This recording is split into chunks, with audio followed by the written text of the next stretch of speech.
던져 넣는지라. 왕이 다니엘에게 이르되 내가 항상 섬기는 너희의 하나님이 너를 구원하시리라 하니라.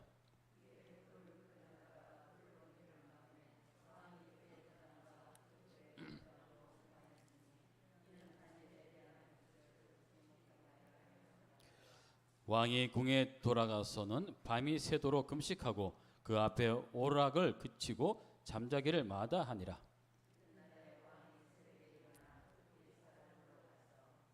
다니엘이 든 굴에 가까이 이르러서 슬피 소리질러 다니엘에게 묻되 살아계시는 하나님의 종 다니엘아, 내가 항상 섬기는 내 하나님이 사자들에게서 능히 너를 구원하셨느냐 하니라.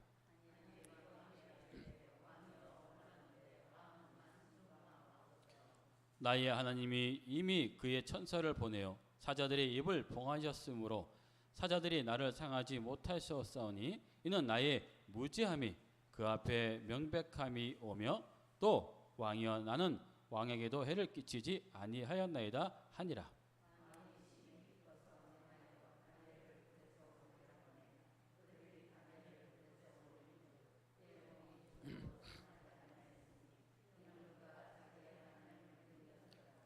왕이 말하여 다니엘을 참소하는 사람들을 끌어오게 하고 그들의 처자들과 함께 사자굴에 던져 넣게 하였더니 그들이 굴 바닥에 닿기도 전에 사자들이 곧 그들을 움켜서 그 뼈까지도 부스러뜨렸더라.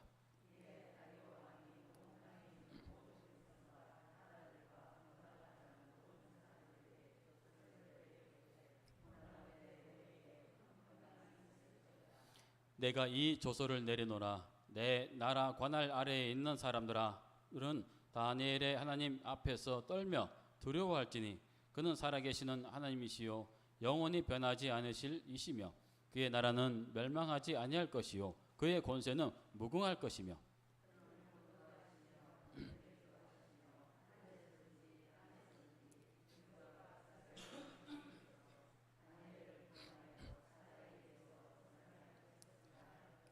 다같이 이 다니엘이 다리오 왕의 시대와 바사 사람 고레스 왕의 시대에 형통하였더라. 아멘.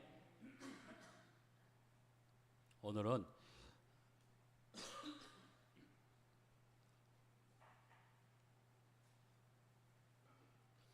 다니엘의 침묵이라는 제목으로 함께 은혜를 나누고자 합니다. 오늘 본문에 보면 다니엘은 다리오 왕의 총애를 받는 총리 중에서도 가장 신임을 많이 받고 있는 총리였습니다.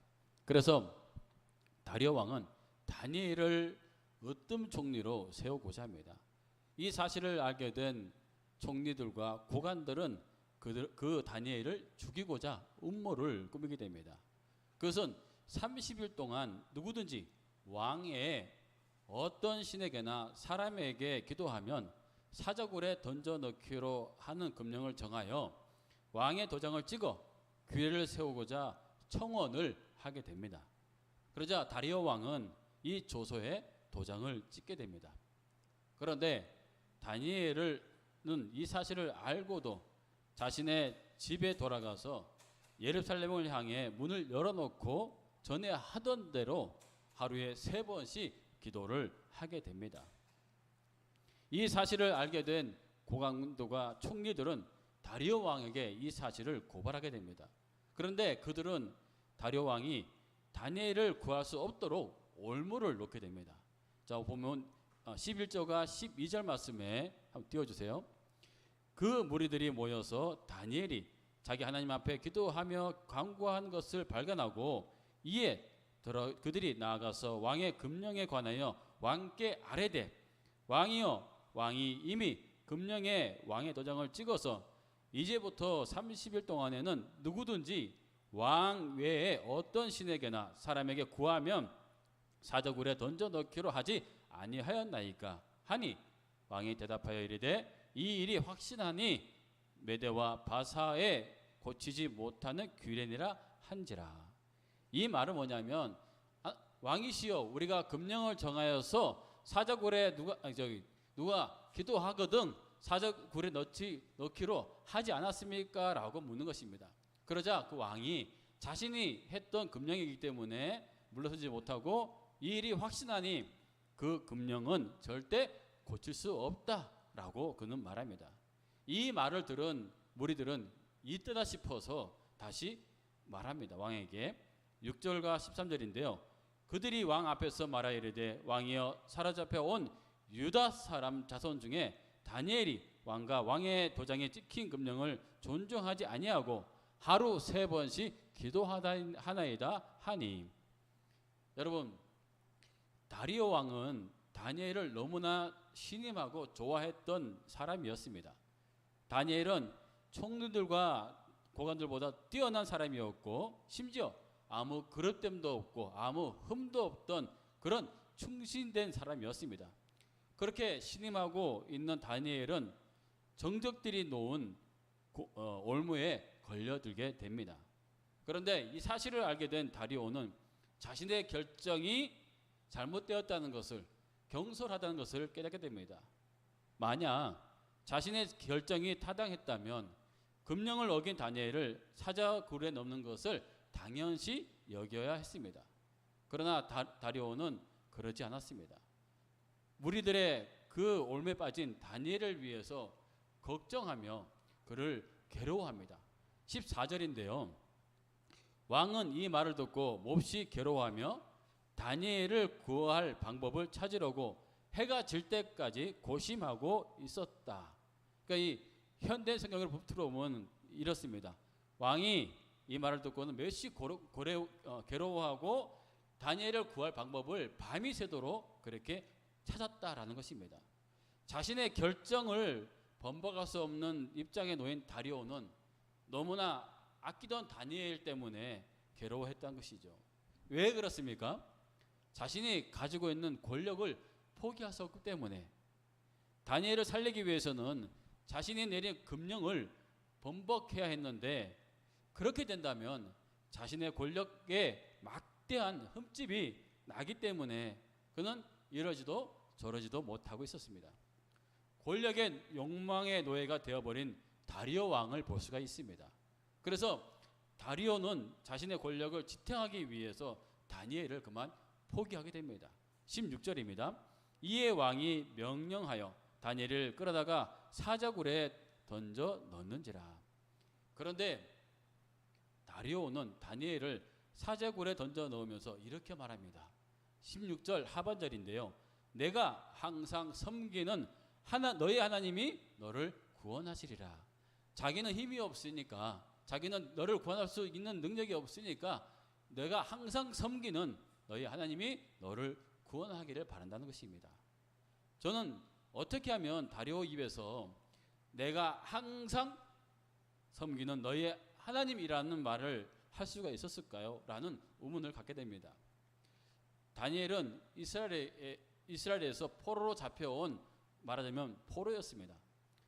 그런데도 불구하고 다리오는 하나님을 항상 섬기는 다니엘의 모습을 보게 되었던 것입니다.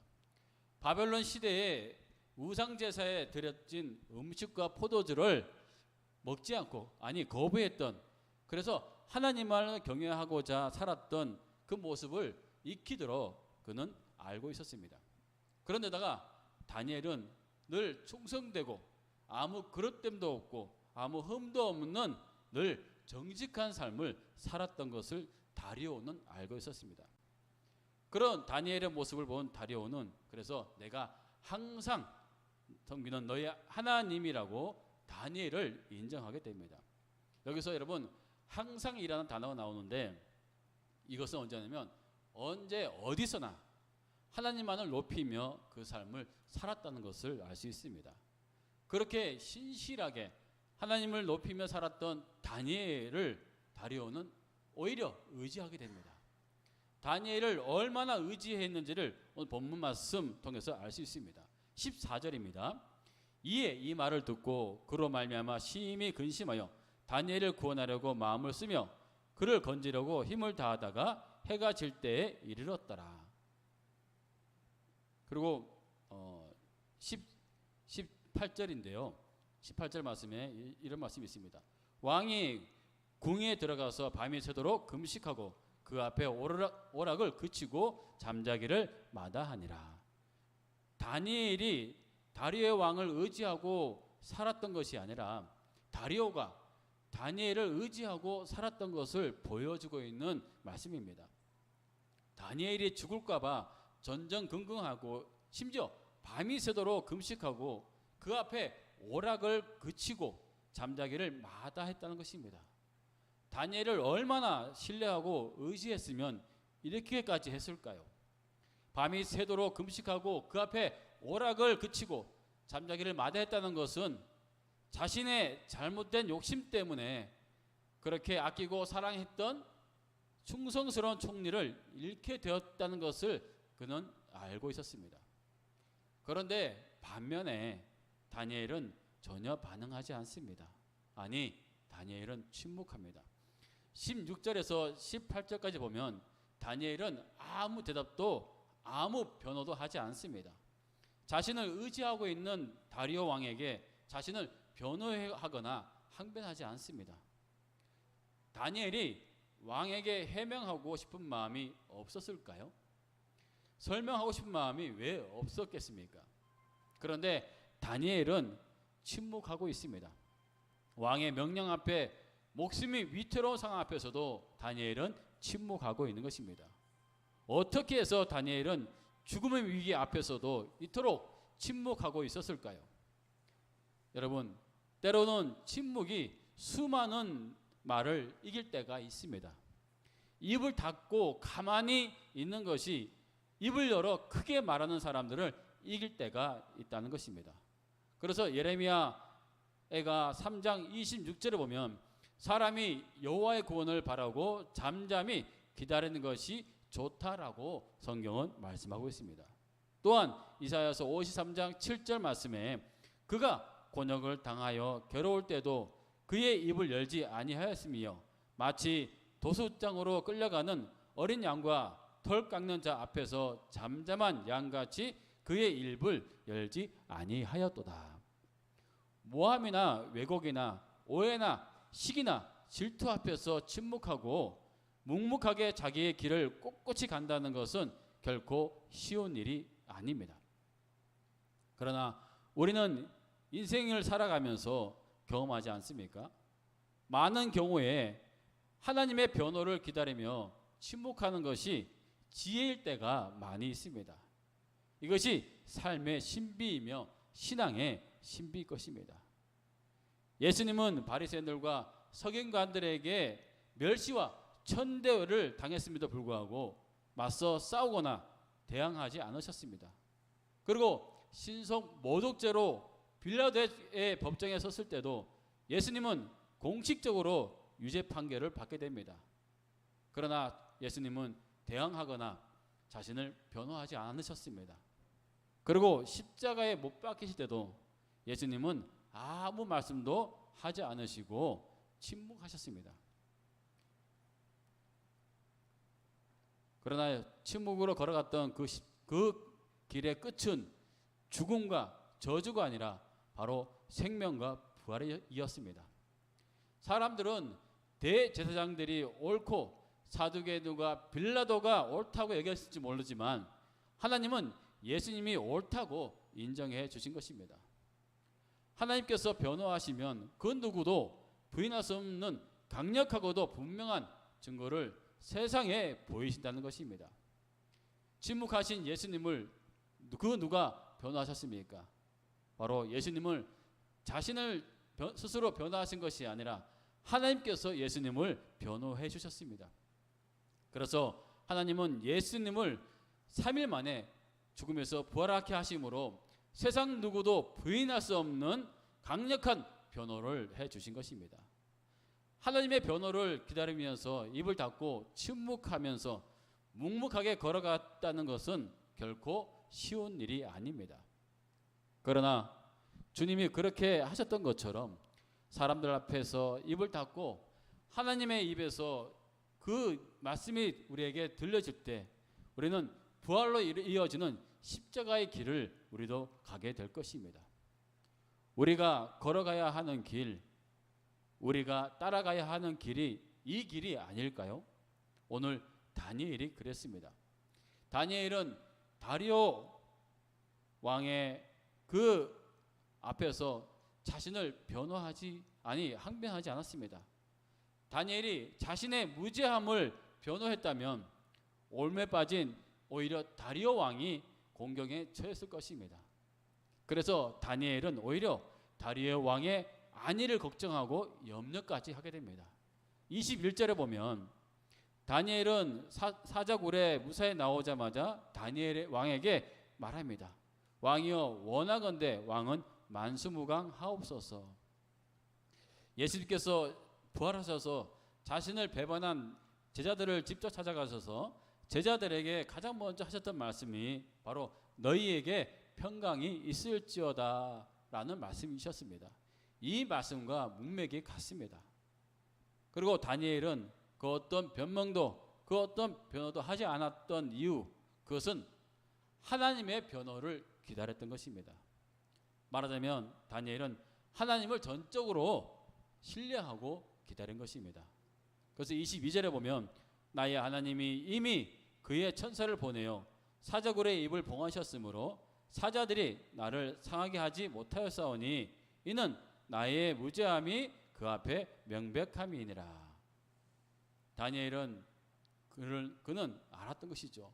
그리고 23절에 왕이 심히 기뻐서 명하여 다니엘을 굴에서 올라오게 하매 그들이 다니엘을 굴에서 올린즉 그의 몸이 조금도 상하지 아니하였으니 이는 그가 자기 하나님을 믿음이었더라. 하나님을 믿음이었다는 그 말씀은 현대인 성경에서 보면은 하나님을 신뢰하였기 때문이라고 번역하고 있습니다. 이 모습을 본 다리오는 다니엘을 참소하는 자들을 오히려 끌어다가 그들을 사자굴에 던져 넣게 됩니다. 그리고 온 나라 백성들에게 이와 같은 조서를 내리게 됩니다. 26절과 27절인데요. 내가 이 조서를 내려놓으라. 내 나라 관할 아래에 있는 사람들은 다 다니엘의 하나님 앞에서 떨며 들어할지니 이는 살아계시는 하나님이시요 영원히 변하지 않으실 이시며 그의 나라는 멸망하지 아니할 것이요 그의 권세는 무궁할 것이며 그는 구원도 하시며 건져내시기도 하시며 하늘에서든지 땅에서든지 이적과 기사를 행하시는 이로써 다니엘을 구원하여 사자의 입에서 벗어나게 하셨음이라 하였더라. 이게 바로 다리오의 고백이었습니다. 다니엘을 변호하신 하나님을 다리오 왕이 인정하고 하나님을 높이고 있는 것입니다. 자신의 모든 백성들은 이제부터 다리오가 경외하는 그 하나님을 너희도 경외하라고 선포하고 있는 것입니다. 다니엘의 침묵이 만들어낸 놀라운 하나님의 역사라고 볼 수밖에 없습니다. 그래서 하나님은 28절에 이 다니엘이 다리오 왕의 시대와 바사와 사람 고레스 왕의 시대에 형통하게 하였더라라고 성경은 마무리하고 있습니다. 사랑하는 성도 여러분, 침묵은 금이다라는 말씀이 있습니다. 많은 말보다 침묵이 답일 때가 있습니다. 그래서 다니엘은 침묵으로 하나님께서 변호하시는 그 역사를 보게 되었던 것입니다. 그 변호를 통해서 하나님을 높이게 되었으며 다리오 왕의 시대와 고레스 왕의 시대에 다니엘은 하나님과 함께하는 형통한 삶을 살아가게 됩니다. 오늘 우리는 억울한 일이 생기면 사람들에게 많은 말들을 통해서 자신을 변호하거나 자신을 증명하려고 애를 씁니다. 그러나 그럴 때 우리는 사람들을 바라보는 것이 아니라 하나님을 바라보며 하나님의 변호를 기다릴 줄 알아야 합니다. 여러분, 세상 사람들의 모든 그 지식과 모든 지혜는 하나님 앞에 비추어 보면 아무것도 아닙니다. 우리가 아무리 옳다 할지라도 하나님 말씀이 이건 아니다 하면 그것은 아닌 것입니다. 우리가 아무리 억울하고 분한 일을 당한다 할지라도 세상 사람들은 그걸 인정하지 않더라도 하나님께서 인정해 주시면 그것은 바로 하나님의 영광이 되는 것입니다. 여러분, 지금 당장은 억울하고 분할 수 있습니다. 그러나 이 사실을 다 하나님은 아시기 때문에 우리는 그 하나님의 변호를 기다리며 우리는 묵묵히 침묵으로 나아가야 할 것입니다. 다니엘도 그때 만약에 자기를 변호했더라면 하나님의 영광이 드러나지 못했습니다. 예수님을 십자가에 못 박아 죽일 때 예수님도 변호하지 않으시고 아이로 오히려 침묵하심으로 하나님의 놀라운 변호가 일어나게 된 것이죠. 저와 여러분도 살아가면서 참 억울한 일, 참 내가 너무나 슬픈 일을 당할 때도 있습니다. 그럴 때 사람들에게 여러분 항변하지 마십시오. 사람들에게 여러분 그것을 증거하려고 애를 쓰지 마세요. 오로지 하나님 바라보고 하나님의 변호를 기다리며 우리가 그 앞에 기도로 나아갈 수 있는 성도가 되어야지 믿습니다. 이것이 바로 믿는 자의 모습이 아닐까 저는 생각되어집니다. 저와 여러분들도 오직 주님과 같이 다니엘과 같이 때로는 침묵하며 주님의 놀라운 변호를 기다릴 수 있는 주의 백성들이 되시기를 주의 이름으로 축원합니다. 하나님 아버지 감사합니다. 오늘도 우리에게 주님의 은혜 속에서 말씀 가운데 함께 하시니 감사합니다. 오늘 다니엘은 그 죽음의 위기 앞에서도 당당하게 침묵하고 주님의 변호를 기다리며 살아갔던 모습을 보게 됩니다. 하나님 우리에게도 이 은혜가 있기 원합니다. 우리에게도 다니엘처럼 그 힘들고 어려운 상황, 억울한 상황을 닥쳤을 때도 아버지 앞에 침묵하며 주님의 변호를 기다릴 수 있는 우리 모든 성도들 되게 하여 주옵소서. 그래서 하나님께서 변호하시는 역사를 맛볼 수 있는 우리 모든 성도들 되게 하여 주옵소서. 오직 주님이 주인 되시고 주님의 우리 인생의 구원자 되신 것을 늘 고백하며 주님 앞에 모든 것을 내려놓으며 항상 주님과 함께 그 삶을 살아갈 수 있는 우리 모든 성도들 되게 하여 주옵소서.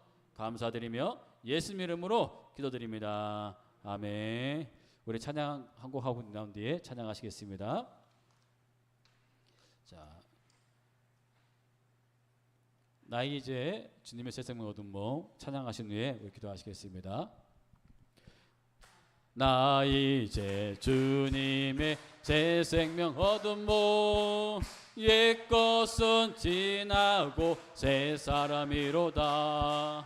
그 생명 내 맘에 강같이 흐르고 그 사랑 내게서 해같이 빛난다. 영생을 누리며 주 안에 살리라. 오늘도 내일도 주 함께 살리. 4절 주 따라가는 길 험하고 멀어도 찬송을 부르며 뒤따라가리라. 나 주를 모시고 영원히 살리라. 날마다 섬기며 주 함께 살리. 영생을 누리며 주 안에 살리라. 오늘도 내일도 주 함께 살리라. 이 시간 우리 함께 기도하기 원합니다. 나라와 민족을 위해서 기도합니다. 이 나라가 이 민족이 주님 안에 세워지게 하시고 항상 하나님만을 두려워할 수 있는 우리 나라 이 민족이 되게 하여 주옵소서. 우리 함께 주여 한번 외치고 기도합니다. 주여 아버지 하나님,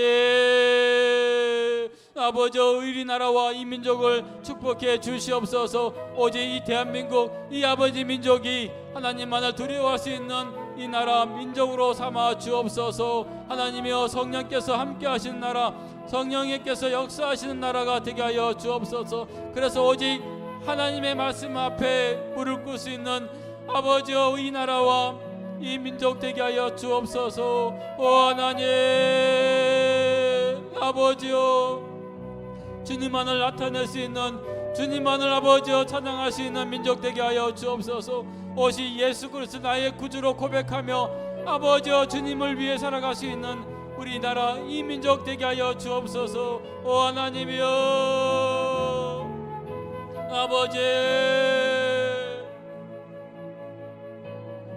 아버지 하나님, 주님의 영광이 드러나는 나라, 주님의 아버지여 기쁨이 아버지 넘쳐나는 민족 되게 하여 주옵소서. 세상의 악한 것들은 예수 이름으로 쫓겨나게 하시고 오직 주님의 권능만이, 성령의 능력만이 아버지 나타나는 나라와 민족 되게 하여 주옵소서. 오 하나님, 아버지여, 아버지 하나님, 아버지 감사합니다. 주께서 사랑하셔되 아버지여 끝까지 사랑하시는 주님을 우리가 늘 기대합니다. 이 나라 임족 축복해 주옵소서. 아버지여 긍휼히 여겨 주옵소서. 아버지여 불쌍히 여겨 주시옵소서. 오 하나님, 이 시간 우리 교회와 하늘을 위해서 기도합니다. 우리 교회가 성령 충만한 교회, 말씀이 살아있는 교회, 아버지 주께서 역사하시는 교회가 되게 하여 주옵소서. 이 교회가 주님을 기쁘시게 하는 교회가 되게 하여 주시옵소서. 아버지 아프신 성도를 위해서 기도합니다. 우리 김용경 집사님 아버지 하루빨리 속히 아버지여 완치되어서 주님을 높여드릴 수 있는 우리 집사님 되게 하여 주옵소서. 그리고 우리 아픈 분들 위해서도 기도합니다. 우리 주여 한번 외치고 기도합니다. 주여, 아버지 하나님, 아버지여 우리 교회를 위해서 기도합니다. 하나님이여 우리 교회가 늘 성령 충만한 역사가 일어난 교회가 되게 하여 주시옵소서. 말씀이 살아 역사하는 교회, 아버지여 주의 은혜가 넘치는 교회, 오직 주님을 기쁘시게 하는 교회가 되게 하여 주옵소서. 그래서 이 교회를 통해서 많은 영혼들이 예수께로 돌아오게 하시고 아버지 많은 영혼들이 아버지 예수님을 찬양하며 높여드릴 수 있는 우리 교회 되게 하여 주옵소서. 하나님께서 찾으시는 교회가 되게 하시고 하나님께서 찾으시는 아버지 우리 한 사람의 예배자가 되게 하여 주옵소서. 하나님 아버지 시간 아버지 아픈 성도들 위해서 기도합니다. 하나님 우리 김영국 집사님 아버지 하루속히 아버지 완치될 수 있도록 주께서 아버지여 긍휼을 베풀어 주시옵소서. 주께서 아버지여 불쌍히 여겨 주시옵소서. 아버지여 그 영혼을 아버지 불쌍히 여겨 주시옵소서. 하나님 교회 중에 아버지 아픈 분들이 많이 계십니다. 하나님께서 직접 찾아가 주셔서 아버지 그 육신 가운데 아버지 안수하여 주시옵소서. 말씀을 들을 때 아버지 치유하여 주시옵소서. 찬양 들을 때 아버지 회복시켜 주시옵소서. 오 하나님,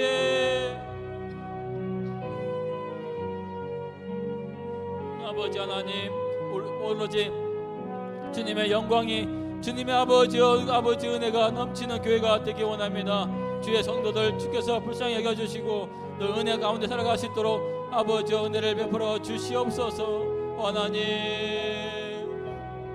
이 시간 우리 가정과 아버지 자녀를 위해서 기도합니다. 하나님 우리 가정이 우리 자녀들이 항상 주님 안에 말씀 안에 늘 세워지게 하시고 항상 주님만을 경외할 수 있는 가정 자녀들 되게 하여 주시옵소서.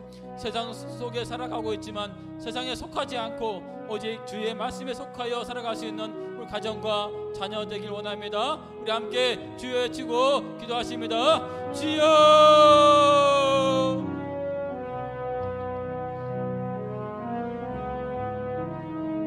아버지 하나님 우리 가정을 위해서 우리 자녀들을 위해서 기도합니다. 하나님 우리 가정이 주님의 말씀 위에 말씀의 반석 위에 굳건하게 세워지게 하시고 오직 주님의 믿음 안에서 살아갈 수 있는 복된 가정들로 삼아 주옵소서. 오로지 주님을 위해 살아갈 수 있는 우리 자녀들 되게 하시고 항상 말씀을 가까이 하며 살아갈 수 있는 우리 자녀들 되게 하여 주옵소서. 우리 가정이 주님 안에서 하나 되게 원합니다. 아버지여 주님 안에서 세워져 갈 수 있는 가정과 우리 모든 자녀들 되게 하여 주시옵소서. 아버지여 불쌍히 여겨 주시옵소서. 하나님이여 긍휼을 베풀어 주시옵소서. 오 하나님, 아버지 하나님, 아버지여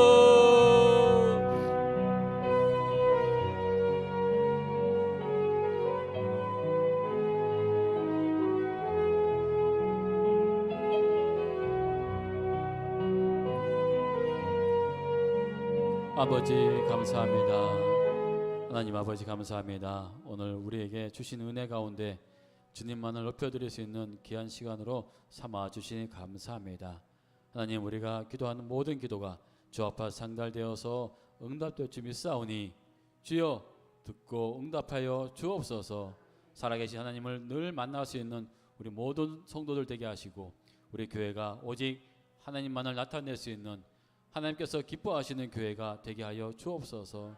아픈 모든 분들이 예수 이름으로 치유되게 하시고 오직 예수의 능력 안에서 회복이 되어 주 앞에 영광 돌릴 수 있는 우리 모든 성도들 되게 하여 주옵소서.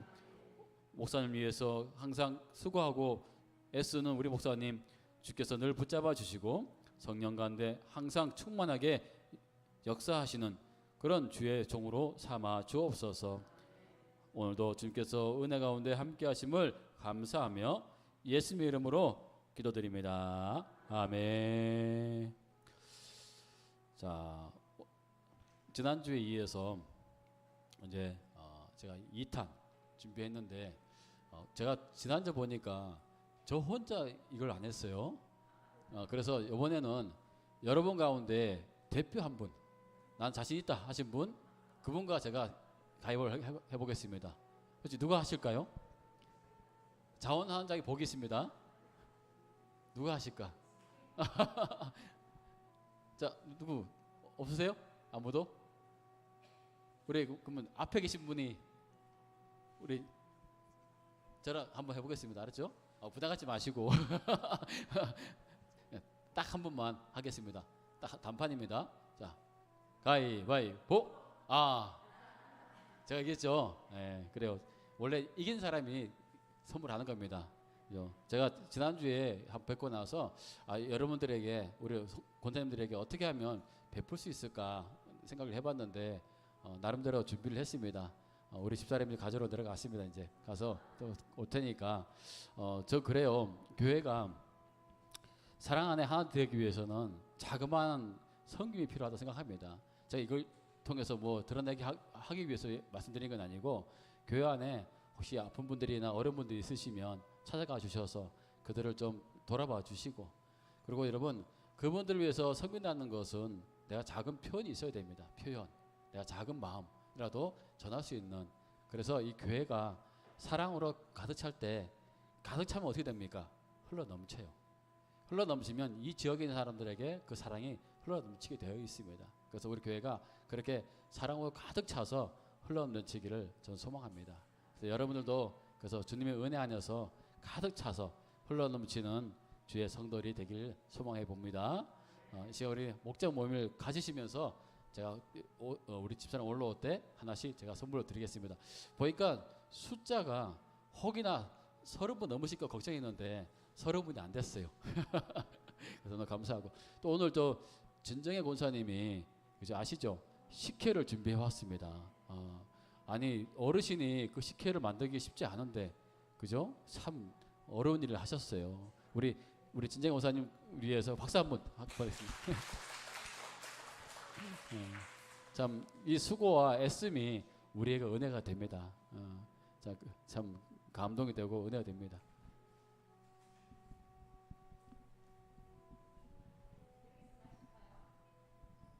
어떻게 컵을 드릴까요?